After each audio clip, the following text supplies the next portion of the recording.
L'exposition s'intitule « Voir la guerre et faire la paix » et non pas « Voir la guerre et la paix ». Parce que d'un côté, il y a une surreprésentation de l'image de guerre et de l'autre côté, les images de paix sont pratiquement inexistantes. Alors on pourrait partir de l'hypothèse suivante qui consisterait à dire que finalement on n'arrive pas à faire la paix parce qu'il n'y a aucune représentation universelle de la paix. Alors pourquoi aujourd'hui l'exposition est tournée autour de la guerre? Parce qu'on a toujours des tournants dans la représentation de la guerre. Et là, particulièrement en ce moment avec la guerre en Ukraine, on a une déferlante des images de guerre. Et le tournant vient du fait que ce sont les amateurs, les civils qui en témoignent. Alors dans l'exposition, les œuvres sont toutes traversées par ce double enjeu esthétique qui est la représentation de la guerre d'un côté, mais grâce aux commandes qu'on a faites aux artistes, aussi des tentatives de représentation de ce que pourrait être la paix, alors soit éphémère, soit fictionnelle, soit même virtuelle. C'est-à-dire que les registres de représentation de la paix, comme vous allez le découvrir dans l'exposition, sont très différentes les unes des autres. Et c'est vraiment chaque année la tentative d'Orpiste d'aller chercher des réponses aux sujets d'actualité évoqués dans des œuvres qui sont dans des registres esthétiques extrêmement différents. Je laisse maintenant la place aux artistes pour parler chacun de la guerre et de la paix qui traversent leur travail. Bonjour, je m'appelle Hélène Mutter, je suis artiste et docteur en arts et sciences de l'art et je travaille depuis une quinzaine d'années sur la perception des conflits via une approche qui prend en compte le statut et les images qui sont produites dans le cadre des guerres et notamment les archives, les visuels qui soient produits par l'armée, des logiciels ou qui sont ensuite diffusés par les médias. Pour le festival Orpiste, je présente une installation qui s'appelle Military Sunset et qui propose d'une part une installation vidéo d'une durée de 5 minutes qui a été uniquement composée à partir d'archives de la défense, des photographies qui ont été prises par des photographes militaires qui ont été déployés sur le terrain ces 30 dernières années, de la première guerre du Golfe en 1991 jusqu'à l'opération Barkhane en 2021. Et dans un second temps, je propose une installation sonore qui dure 1h30 et qui rassemble 24 témoignages anonymes de militaires français retraités ou toujours actifs qui me donnent leur point de vue sur la guerre et sur la paix. Je me rends compte que, finalement, j'ai très peu parlé de la guerre, voire quasiment jamais. C'est un sujet qu'on n'évoque pas en famille. Par rapport à la thématique de l'exposition, voir la guerre et faire la paix, ce qui était important pour moi à travers cette installation que j'ai pensée immersive, c'était de donner de la parole et de la visibilité à ceux qui sont présents en première ligne sur le terrain, donc les militaires et les combattants, et de créer une rencontre entre le spectateur et le regardeur, et ces soldats via une installation qui propose une imagerie bien particulière produite par ces militaires, mais qui fait aussi partie de notre imaginaire collectif, à savoir le coucher de soleil.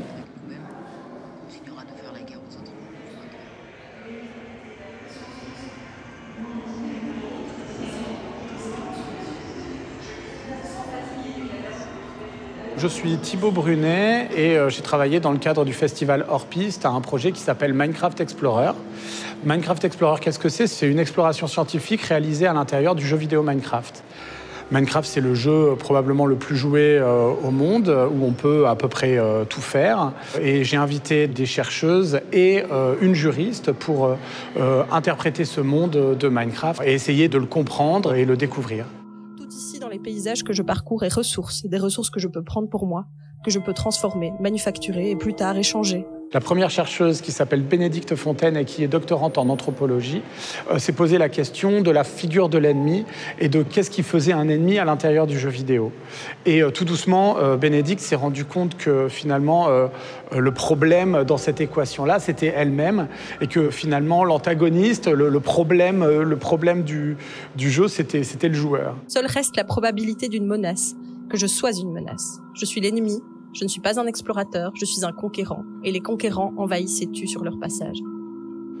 Eve Benaïm, qui elle est géographe et travaille dans le jeu vidéo d'ailleurs, elle s'est plutôt posé la question de comment séparer des populations pour créer la paix. Et son biais humain a fait que toutes les solutions qu'elle arrivait à trouver étaient plutôt carcérales. En tout cas, c'est intéressant parce que ça semble dire qu'il n'y a pas de possibilité de réconciliation qui ne se fasse pas derrière des murs. Enfin, Maud Ostland, elle, s'est posé la question de la fraternité et un petit peu de la collaboration à l'intérieur du jeu. La collaboration, d'une façon générale, est évidemment essentielle à la possibilité de fraternité. Une autre expérience qu'il serait possible d'imaginer dans le monde de Minecraft, c'est d'essayer de créer un événement communautaire. Au-delà du besoin d'aide, des relations solidaires et fraternelles, des relations amicales, de collaboration peuvent aussi se créer à l'occasion d'une fête, par exemple.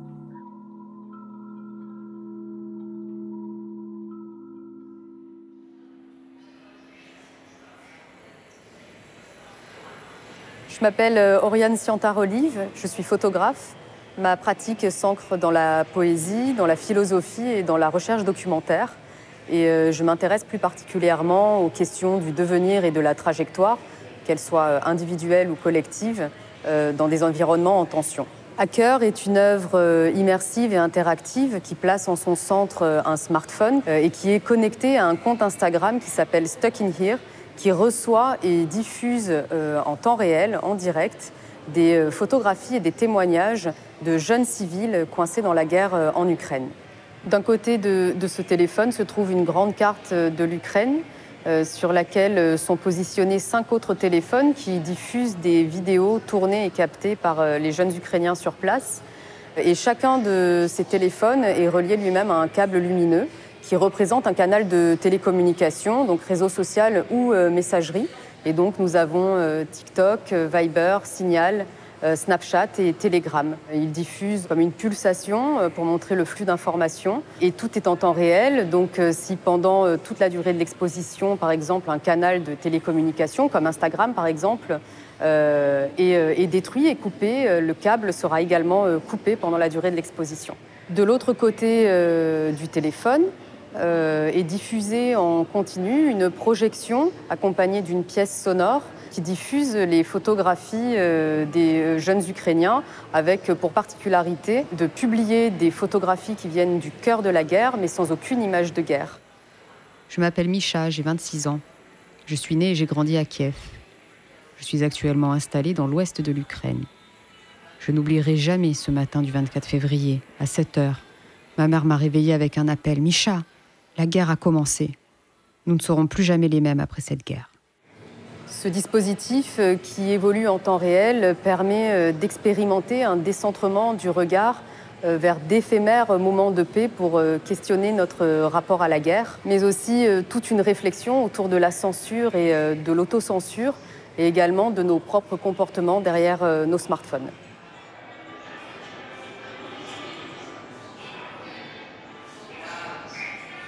Pour le festival Hors Piste, je présente une série qui est intitulée Witness, témoin, qui est un travail, un essai photographique sur la représentation de la guerre à travers les médias. Et j'ai choisi de réaliser ce travail au moment des attentats à Paris.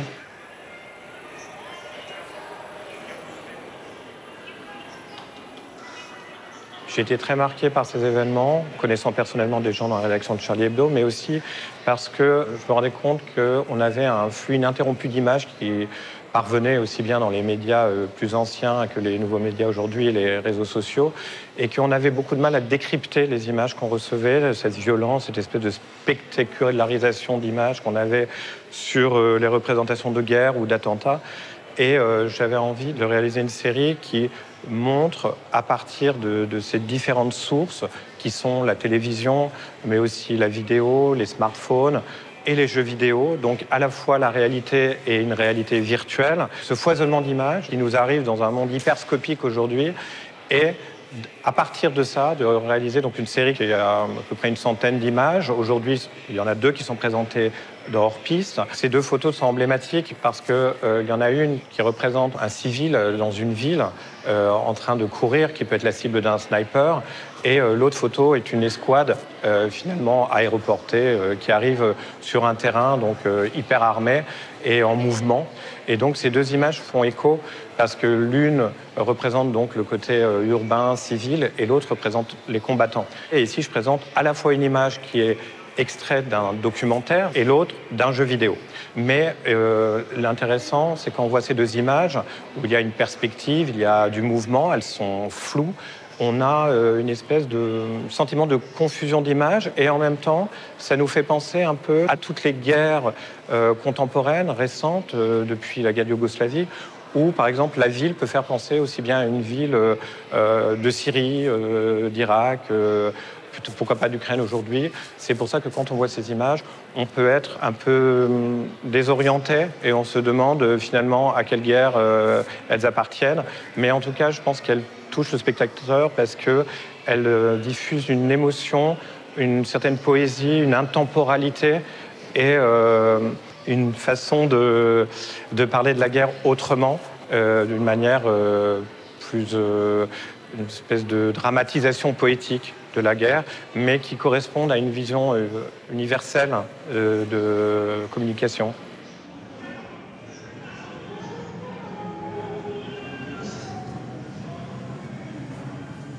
Gloire à Mitra! Gloire à Mitra! Gloire à Mitra! Gloire à Mitra!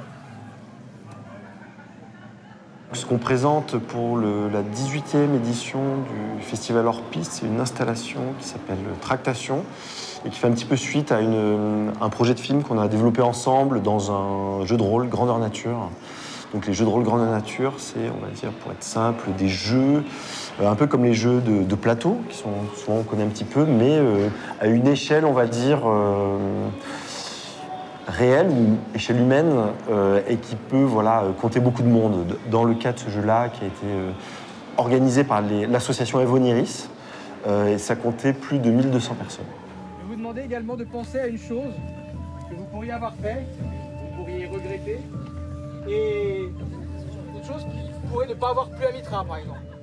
Après ce projet de film qui date de 2022, on propose cette installation qui propose de plonger un petit peu le spectateur au centre de ce jeu Grandeur Nature en tant qu'observateur et qu'auditeur et comme témoin un petit peu de tous les événements qui s'y passent, puisque le propre du jeu de rôle Grandeur Nature, c'est d'être polyphonique et de voir la coexistence de plein d'événements en même temps, puisqu'il n'y a pas, contrairement au cinéma, un seul axe dramatique, mais plein simultanément.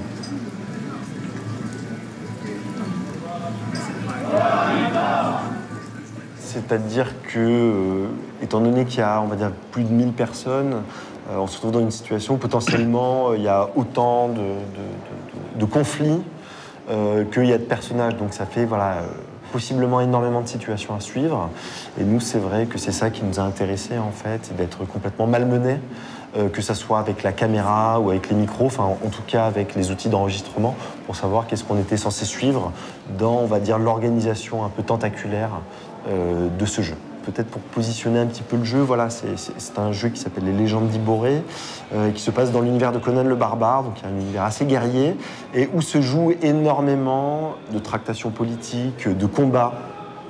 Et c'est peut-être ça qui nous a aussi intéressés à mettre en vis-à-vis dans le cadre de l'exposition du Centre Pompidou. C'était de voir comment finalement la guerre, ce qu'elle devient en fait une fois qu'elle est rejouée dans des mondes médiévaux, fantastiques ou en tout cas fictionnels. Et la lame cérémonielle impériale. Et contrairement au film Grandeur Nature que Arnaud a réalisé l'année dernière et sur lequel on a collaboré, où on s'est plus concentré sur des images de jour et sur l'événement, ici dans cette installation, c'est un petit peu l'opposé. On a travaillé qu'avec des images de nuit et plus les non-dits du jeu, disons, tout ce qui est souterrain, du coup les enjeux de tractation et disons les bruits de couloir.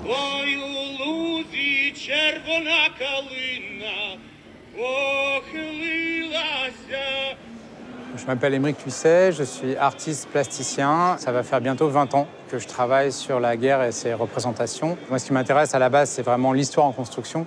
Malheureusement, l'histoire en construction passe souvent par des conflits armés. Et donc, ça m'a amené fréquemment sur des zones de guerre. Donc, je me suis interrogé depuis pas mal d'années sur qu'est-ce que l'image de guerre et qui produit l'image de guerre.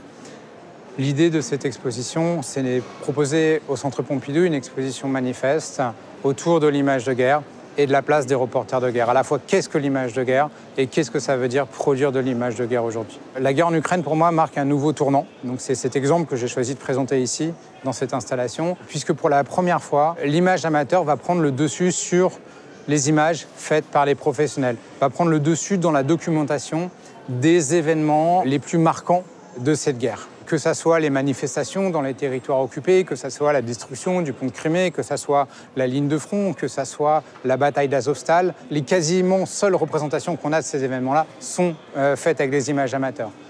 Donc l'idée, c'est d'interroger à la fois le statut de l'image de guerre, mais aussi interroger celui qui produit l'image de guerre. Je propose aussi deux places possibles pour le reporter de guerre. La première qui va constituer un travail d'analyse autour de ces images amateurs, puisque ces images amateurs, il faut savoir s'en emparer. Et ces images amateurs, on en a un nombre incalculable. Depuis le 24 février, j'en reçois entre 500 et 600 par jour. Donc ces images amateurs, il faut pouvoir les identifier, les authentifier, dégager celles qui sont les plus fortes. C'est ce que j'essaie de faire dans l'installation qu'on a derrière moi, où justement j'ai repris une vidéo telle qu'elle était diffusée sur les réseaux sociaux, de ce monsieur qui se met à genoux pour essayer d'arrêter une colonne de chars.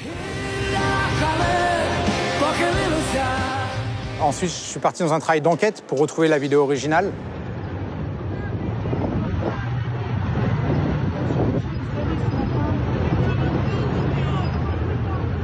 Puis ensuite, j'ai déconstruit donc, cette vidéo originale pour en dégager une image la plus iconique possible, qui est cette image qu'on a en grand, qu'on peut voir quand on rentre dans le centre Pompidou.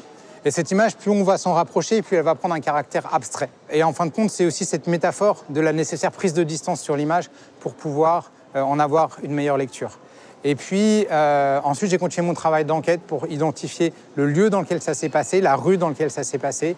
Et c'est un travail qui est toujours en cours, puisque c'est un travail que je vais continuer de développer en me rendant sur place.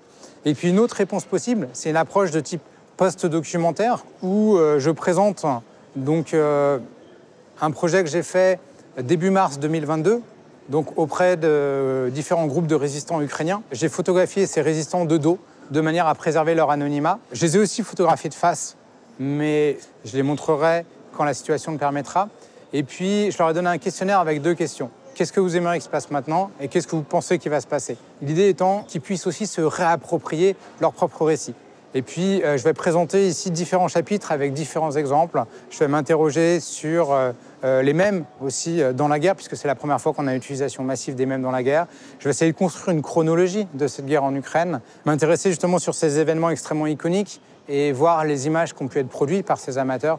Donc voilà, c'est un petit peu toutes ces choses-là que j'ai essayé de développer dans cette installation en interrogeant vraiment donc, cette image de guerre et ces représentations de la guerre.